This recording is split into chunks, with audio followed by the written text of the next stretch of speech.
Hello বন্ধুরা, back to my channel সুপ্রিয় তুরি দালাই। কেমন আছো তোমরা? আশা করি ভালোই আছো, আমিও ভালো আছি। এই দেখো আমার মুখটা কেমন হয়ে গিয়েছে, দিদির বাড়ি যাব তাই একটু কিছু লাগিয়ে নাই যেন ভালো লাগে। এই দেখো স্ক্রাব অ্যাবিউতের, আর এটা ব্ল্যাক কালারের পিলো মাস্ক, আর এই দেখো রুমাল, আর এই জলটা আমার ব্যবহার হবে এগুলোতে। চলো, এই দেখো স্ক্রাব, প্রথমে স্ক্রাবটা করে নাই, দেখো নিয়েছি। চলো 15 মিনিট এটা ম্যাসেজ করতে হবে হালকা হাতে, 15 মিনিট তো অবশ্যই নিশ্চয়ই। এই নাকের কাছে, গালে, ঠোঁটের নিচে এগুলো করতে হবে, দিয়ে ধুয়ে নিতে হবে। চলো এবার এটা মুছে নাই রুমাল নিয়ে। দেখো আমার এই স্ক্রাব করাতেই বুঝতে পারা যাচ্ছে মুখটা কতটা গ্লেজি আর চকচক করছে।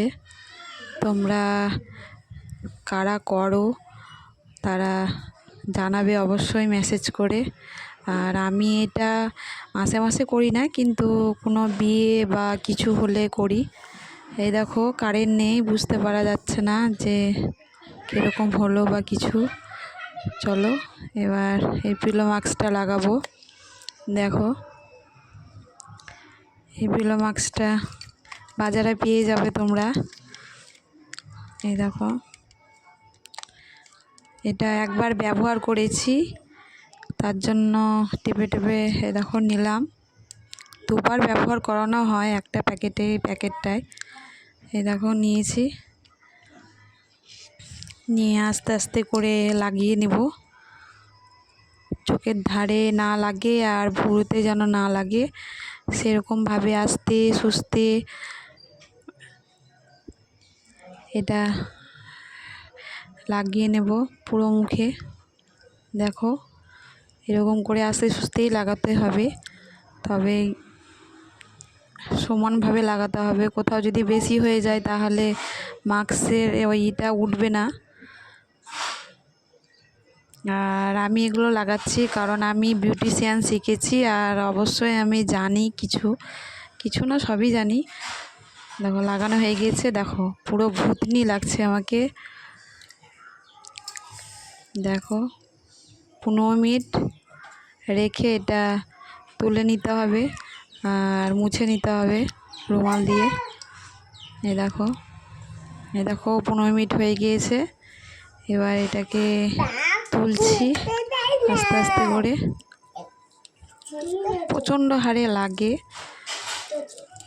তাও আমি আস্তে সুস্তে তুলছি, তত বুঝতে পারিনি। দেখো দেখো এদিকটা অত শুকায়নি, তার জন্য উঠছিল না, ওদিকটা বেশ ভালোই শুকিয়েছে। আর একটু হাত দিয়ে নড়িয়ে নিলাম, পুরো চামড়া বসে গিয়েছিল, ওটাকে হাত দিয়ে একটু নড়িয়ে নিলাম। দিয়ে দেখো আস্তে সুস্তে করে এটা তুলছি। দেখো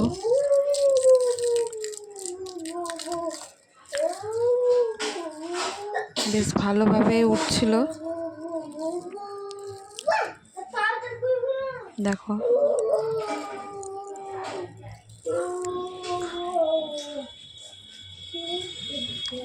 যেন ভুরুতে আর চোখের ধারে যেন না ঠেকে এগুলো, কারণ আমাদের স্কিনটা পাতলা হয় চোখের নিচে, তার জন্য এটা দিতে হয় না।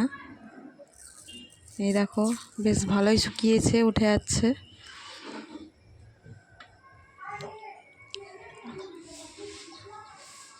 দেখো এর দিকে একটু শুকায়নি, কারণ শুকিয়েছিল কিন্তু ঘামে আমার আরও মানে হয়ে গিয়েছিলো, দিয়ে আমি হাতে একটু ডট দিয়ে তুলে নিলাম। আর এই দিকটা তো সেরকমও শুকায়নি। দেখো আমি তুলতে তুলতে দেখো চুলটা ধরে নিয়েছে, দেখো কতটা লাগছিল আমাকে। এই দেখো চুলটা ধরে নিয়েছে, আমি ছাড়িয়ে নিলাম। অবশ্য চুলটা ছিঁড়েও গেল। এই দেখো তুলতে তুলতে হাঁপসিয়ে গেলাম, দিয়ে আমি এটা মুছে নিয়েছি। দেখো ফাইনাল লুক, কি সুন্দর চকচক করছে গালটা, আর গ্লেজি কত। অবশ্যই তোমরা ব্যবহার করবে আর জানাবে। এই দেখো আমি রেডি হয়ে গিয়েছি এবার। এই দেখো মঙ্গলসূত্র পরে নিলাম, শাড়িও পরে নিয়েছি, চুলটাও আঁচড়ানো হয়ে গিয়েছে। এবার যাব মায়ের বাড়ি, মায়ের বাড়ি থেকে দিদির বাড়ি দুমকা। এই দেখো রেডি হয়ে গিয়েছি। এবার সিঁদুরটা ঠাকিয়ে নাই, তাই এবার সব কিছু সাজার হলেও সিঁদুরটা না পরলে কিছুই না। প্রথমে সিঁদুরটাই মেন। সিঁদুরটা পরে নিয়েছি। এবার চলো যাই বাজার। এই যে আমার বর যে দোকানে থাকে, এই যে সিঙ্গারা খেলো, খেয়ে দেখো জল খাচ্ছে আমার ছেলেগুলো, বদমাস করছে। এই যে আমি বসে আছি।